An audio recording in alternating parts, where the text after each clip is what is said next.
Lesson 2. So you're going to go into Classroom. You're going to, download the image. So I'm going to open in a new window and download. It is now in my Downloads folder. I'm going to go to Photopea, and I'm going to open from Computer and go to my Downloads and find O2 Start. And this is it. And let me get it up kind of full size. Alright, so already we kind of have some issues. But first, before we do anything, let's rename it and resave it. So we're going to double click that. I'm going to call this Your Name. Oops. See Air 2. And hit OK. Alright, we're going to go to our crop tool. And actually, I want to go to image. And I'm going to change the image size. So I want to change the pixels to inches. We're going to call this 3.5 inches. And I need to unclick this little chain and call this 2.5 because I'm going to try and make it a standard size. Now normally DPI for something printed is 300, but we're going to leave it as 200. That's all good. Okay, hit OK. Okay, it's changed the size. If I go to my crop tool, actually I can do it this way. If I go to the move tool and I put my transform controls on, I can click on the outside on that corner. See how it became a little corner turner thing? I'm going to try and get as close to straight as possible. Now there are in Photoshop some tools that will help you do that, but they aren't here in Photopea. So once we get onto Photoshop, we'll be able to actually use the the straight edge thing. All right, so we can see that this is not quite straight. It's close. So I'm going to turn it just a little bit until I feel like it's pretty straight. Okay, that's pretty straight. Although it doesn't look like on top it is, does it? All right, that's a little better. All right, it's not perfect, but it's close enough for what we need. So I'm going to go up to the top so I can get rid of the white, go down on the bottom, just enough to get rid of the white all the way around. Perfect. To get it where I want it, I hit enter. Cool. So I sort of cropped it, but I really didn't. I just rescaled the size of the picture. Now I'm going to go up and turn off my transform controls. You can do that kind of thing with the crop tool, but it's a little harder in Photopea than it is in Photoshop. So we filled our image. We've got it the right DPI. And now we're going to do some adjustments on this thing. Now there's a couple ways you can do this. You can go up and you can do filters. You can do image adjustments. Now if you do it this way, let's say we're going to do an image adjustment. So we click on image, adjustments, and let's say first thing we want to do is change the color balance because it looks a little red pinkish to me. Now I can turn the red down. You can sort of see how it changes the look of the picture. Now if I turn off the preview, you'll see already just turning down the reds a little bit makes it look a little more lifelike. Okay, and I hit OK. Now the problem is that change is permanent. We've completely changed our image. So I'm going to Control Z and undo that because I want to be able to adjust it if I don't like how it looks later. So to have a more temporary or non-harmful adjustment, I mean I do have my original still, but I think this saves you some time. I'm going to go down to the Layers palette and click New Adjustment Layer. Now I've got color balance in there. Notice it made its own layer on top. So again, I'm going to take it down to about 50. Okay, let me just do it this way. 50 and hit enter. Same effect, but this time I didn't really damage my picture. If I don't like it, I can always get rid of it. So by turning off the eyeball, I can see the change. Okay, I'm pretty happy with how that looks so far. So I've done my color balance adjustment. I am going to go up, or I'm sorry, going to go down because I don't want to make permanent changes. And I'm going to adjust the brightness and the contrast. So I want to bring back some of my colors here. So I'm going to take my contrast up to about, I don't know, 24, 25. Yeah, pretty good. So if I come back here, that all looks good. We get rid of this. Okay. Yeah, huge change. You know, see how that really kind of brought back some of those darks. All right. Now, I kind of want to do a little bit more, but I want to change it in a little bit different way. So I'm going to go up and I'm going to mess with the levels on this. Now, what the levels do is they adjust what is the darkest dark and what is the lightest light. So if I go here, right now my darkest dark is black. If I come back in here, my darkest, dark would be here. So I'm going to leave that bottom slider alone, and I'm just going to bring this one up just to about, I don't know, 17-ish. Okay, so that is his own adjustment layer as well. So if I turn that off, look at the difference. Okay, so it was a little washed out here. If I pop it up just a little bit, I kind of like it. But it feels like it might be a bit much. So let me go back in. I'm going to click on the little white box here next to the levels. And let's just take it down to 10. And we get rid of that. Yeah, it's a little more subtle, a little more lifelike. It's still kind of dark. I might be able to adjust my brightness a little bit. Right now, if I wanted to take my brightness up a little bit, I could. Yeah, maybe that's too much. Maybe even like 5. Just a little bit of a pop to it. All right. That looks pretty good. Okay, I've made a lot of changes here, but I haven't actually changed my original. My original is still there. Okay. See the difference. And actually, I don't know that we even need the brightness and contrast, but let's leave it because the colors kind of jump out a little bit that way. It's kind of cool. So we've done some bunch of changes. Let's save it.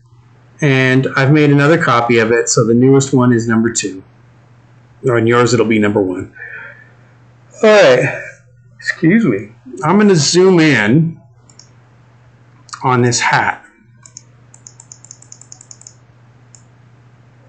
Okay, that's a little too much. One more click right there. Grab my hand. I'm going to drag it to the middle, and I think I could probably go one more click, make it a little bit bigger. Okay, it's pretty pixelated, but at least I can really see what's going on. Now, this red hat is a little annoying, so I'm going to show you a trick where you can use the brush tool, but not use it as a brush. I'm going to use it as a color replacement tool. So notice I've got some new options up in the option bar. I'm going to change the brush size. Well, first, let me go choose the color. Okay, so in the color, I'm going to put 39 for the red. The green will be 161, and the blue will be 111. Okay, so I'm going to change these here. Hit OK. All right, now back to my brush, because I want to make my brush look like it's going to really help. Okay, right now it's huge. We don't want that. So we're going to go up. We're going to change it to about 10. And then I want to turn the hardness down so it's not quite a hard edge. We'll put it at 40. Okay. Now the blend mode should be set to hue. And then of course you know, this should all stay the same. Tolerance should be set to 40. Okay, and I go into the hat. I'm going to start in, oops. Okay, now that was a good thing. If I click on this, it tells me the layer is not editable because I'm trying to edit the brightness and contrast adjustment layer. I need to try and edit this layer. But here again, I kind of want to keep my original safe. So if I right click and I duplicate that layer, now I've got a backup copy. If I don't like what this does, I can always get rid of it and go back to my regular background. Okay, so I'm on layer 1, and I just start dropping in some of this green, starting from the middle. I don't want to get too close to the edge because this brush is kind of huge. Now this color is sort of gross. Now on Photoshop, there's a way to really make this blend, but I'm telling you the skill now. That way when you go back to Photoshop in the spring or in the winter, you'll already have kind of an idea of what this does. Now I'm using the mouse. I've made the brush a little bit smaller, so I took it down to about 6 from 10, and I'm trying to get this part here. I don't want to go too far out.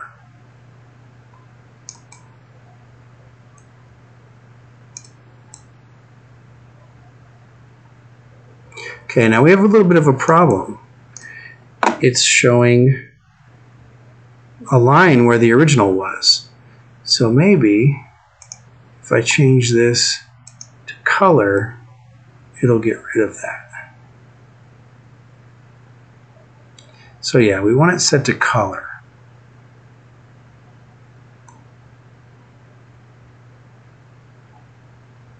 I'm going to go over all this. So that was my bad. Go back and color all this in. It looks like it's making it a little bit better color anyway. It's not quite as gross yellow green.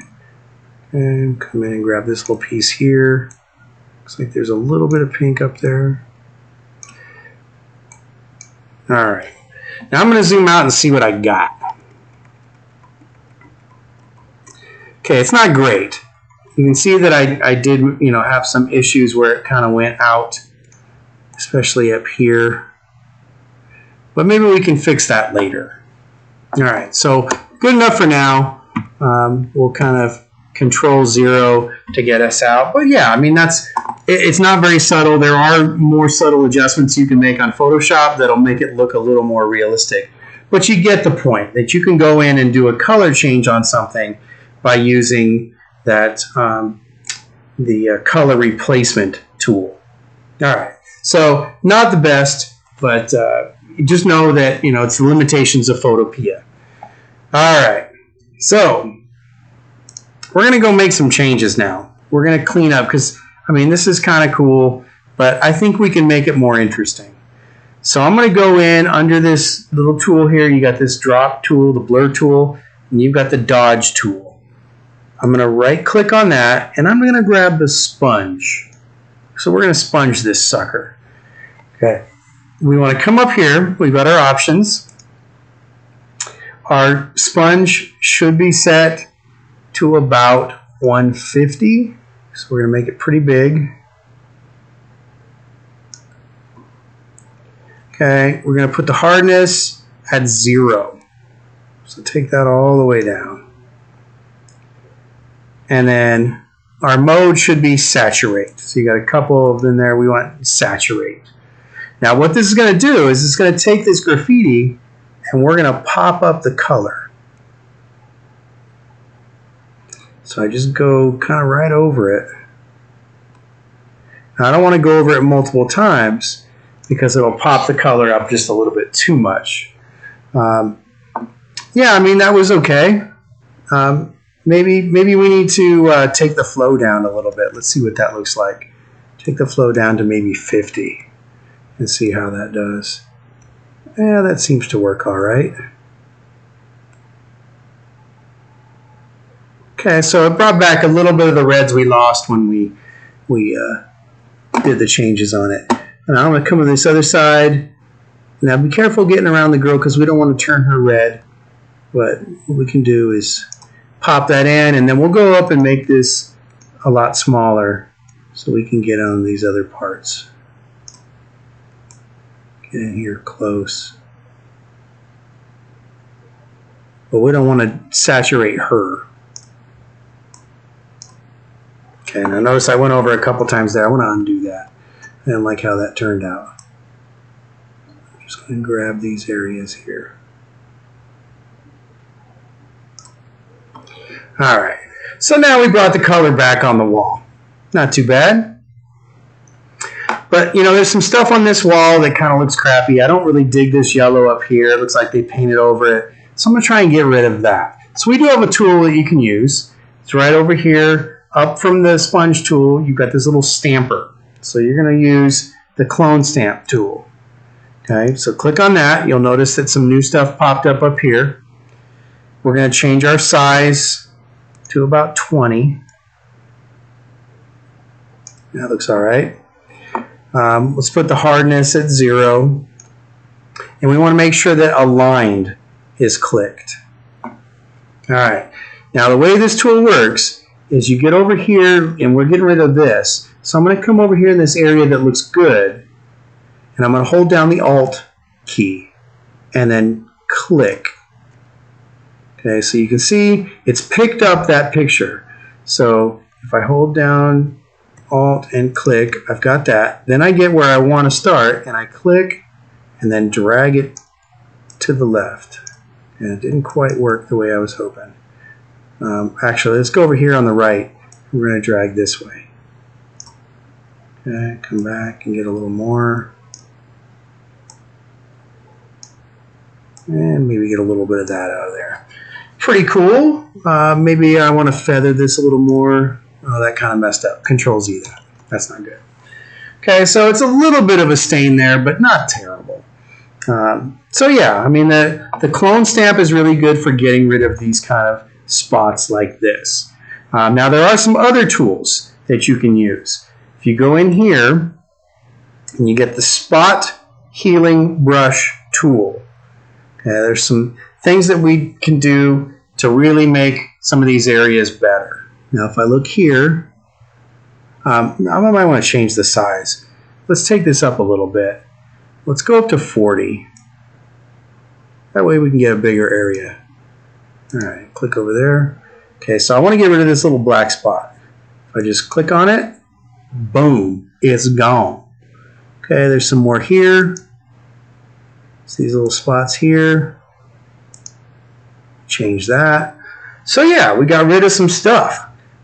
We can, oh, that didn't quite work. That backfired, so I'm going to undo that. Let's say I come down here. Okay, so I cleaned up a little bit of that. Some spots here. It's actually kind of incredible, all the stuff that Photoshop will do. Okay, that one went off the page, so it was a little weird, but let's get down here a little bit. Still a little too much. There, that's better. Alright, so that's another tool you can use to kind of clean things up. See how that one works. Yeah, we got rid of that one there. Now there's another one, like this, we got this crack here that we don't like. So we're going to go and find another tool. So that's your little Band-Aid right there. We're going to go and get a big Band-Aid and our patch tool. So all your settings are okay. And what I do is just kind of draw around the area that I want to change. Now this is going to blow your mind. Click on it, but don't let go. Hold down and drag to the left. Okay, until I get it how I want it, and then let go. Okay, that didn't quite work. Let's do that again. Let's try dragging to the right. A little better. Let's deselect that. It gave us some white from up above, so I'm going to step back. I'm going to try and grab this thing without going off the edge of the page and see if that helps. Okay, let's go this way. Yeah, and I drag down a little bit. And then I Control D to deselect. Okay, it's still got a little bit of funkiness there, but we can use either one of those tools to get rid of that. Hold on. Go here.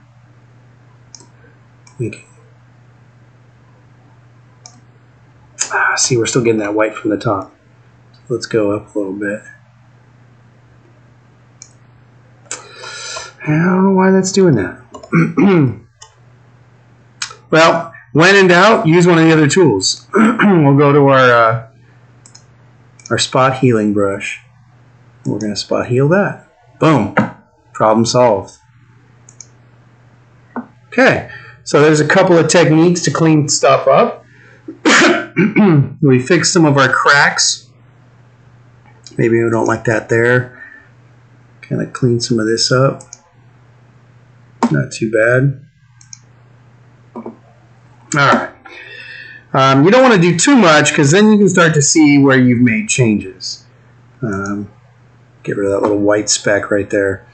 Alright. So we made some pretty huge adjustments in this thing. Let's do one thing. If you look at it, it's a little blurry. So we're going to go up to Filter, and we're going to go to Sharpen and use the Unsharp Mask. Okay, now that's super dramatic. That is not what we want. That looks terrible. So we're going to take this way down. I'm thinking like 40. Okay, our radius, we're going to take that down to about 1. And then our threshold, maybe we'll set it up at like 4. Seems like a good place.